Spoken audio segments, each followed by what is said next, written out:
संयुक्त राष्ट्र महासभा ने, जिसमें भारत सह प्रायोजक रहा, 21 दिसंबर को विश्व ध्यान दिवस के रूप में घोषित किया है। ध्यान लगाना एक ऐसी प्रक्रिया है जिससे मन मस्तिष्क को शांति मिलती है और सुकून का एहसास होता है। मानसिक स्वास्थ्य को बेहतर करने के लिए खासतौर से ध्यान लगाया जाता है। इसी तारतम्य में समर्पण ध्यान संस्कार के अनुयायियों ने ओझा कॉलोनी में एक ध्यान शिविर लगाया।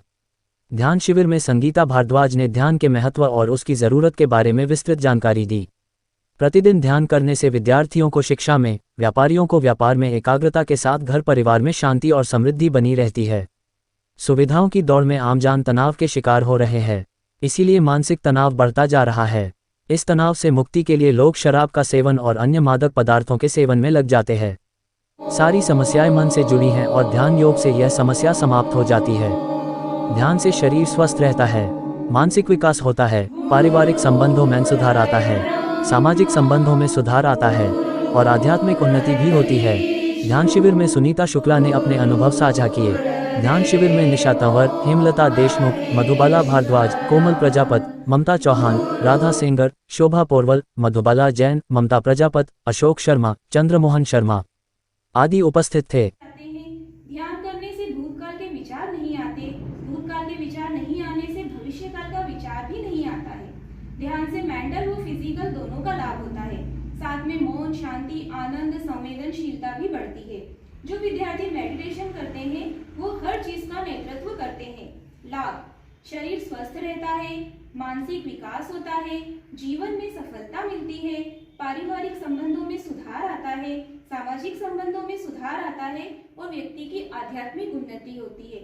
और जब किसी व्यक्ति की आध्यात्मिक उन्नति होती है तो उसकी सर्वांगीण उन्नति होती है। अगर वो वर्तमान में रहेगा तो उसका चित्त भूतकाल में नहीं जाएगा, भूतकाल में नहीं जाएगा तो भविष्य काल में भी वह नहीं जाएगा और वर्तमान में रहेगा।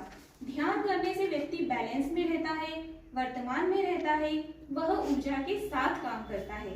ध्यान करने में उसके शरीर के सातों चक्र जो यहाँ पे दर्शाए गए हैं शुद्ध व पवित्र होने लगते हैं। उसकी सारी एनर्जी हर चक्र में प्रवाहित होने लगती है। इसका प्रभाव उसके शरीर पर, मन पर व तन पर पड़ता है। विद्यार्थी भूतकाल के विचार करता है और भविष्यकाल के विचार उसे अपने आप आते हैं। कल विद्यार्थी का फिजिक्स का पेपर बिगड़ गया था, वह दूसरे दिन विचार कर रहा है कि मेरा कल पेपर बिगड़ गया था, तो ऑटोमेटिक दूसरा विचार आएगा कि वो फेल हो जाएगा। उसने भूतकाल विचार किया और भविष्यकाल का विचार उसे अपने आप आ जाता है। मन: सारी समस्याएं मनुष्य के मन से संबंधित है। नकारात्मक विचार, अति विचार, असुरक्षा की समस्या, असंतोष की समस्या, जैसा आप सोचते हो वो वैसा आप बनते चले जाते हो। हमेशा अच्छे विचार करें व विचारों पर नजर रखें।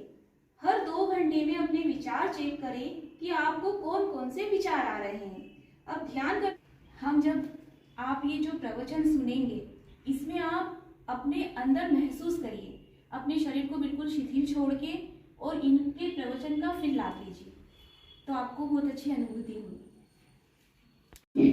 योगासन योग में सहायक है, लेकिन योगासन योग नहीं है। योग का क्षेत्र खूब विशाल है, खूब बड़ा है।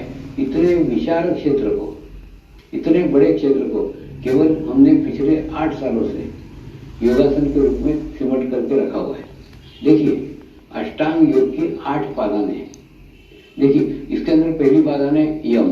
यम यानी अपने पास जो बुराइयां हैं, एकदम शॉर्ट में आपको समझाता हूँ।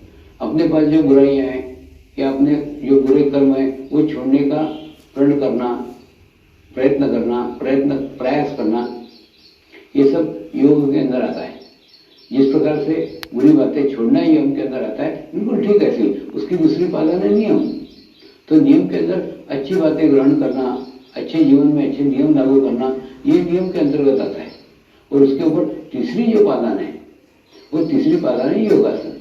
योगासन का उद्देश्य आपके शरीर को स्वस्थ रखना, एक। दूसरा, आपके शरीर के ऊपर आपका नियंत्रण होना, 2। ये उद्देश्य है। लेकिन सब कुछ योगासन नहीं है ना, तो योग का उद्देश्य केवल शरीर तक है, योगासन का उद्देश्य केवल शरीर तक है। उसके बाद में ऊपर के पादान पे आते हैं तो प्राणायाम। तो प्राणायाम का उद्देश्य क्या है? आपके सांसों के ऊपर नियंत्रण करना। आपका नियंत्रण आपकी सांसों के ऊपर हो रहा है। देखिए, आप सांस ले रहे हैं, आप सांस छोड़ रहे हैं, इसके ऊपर आपका नियंत्रण होना चाहिए। ये नियंत्रण के उद्देश्य आगे की पादा में प्राणायाम। अच्छा, प्राणायाम के बाद में अगर अपन और ऊपर की पादान पे जाते हैं तो फिर आता है प्रत्याहार।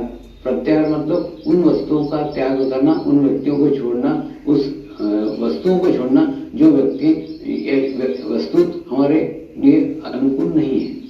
तो मैंने बुरी बातों को छोड़ना पूरी प्रकार का प्रत्याहार के अंदर आता है। उसके ऊपर अगर अपन जाते हैं तो फिर आती है धारणा।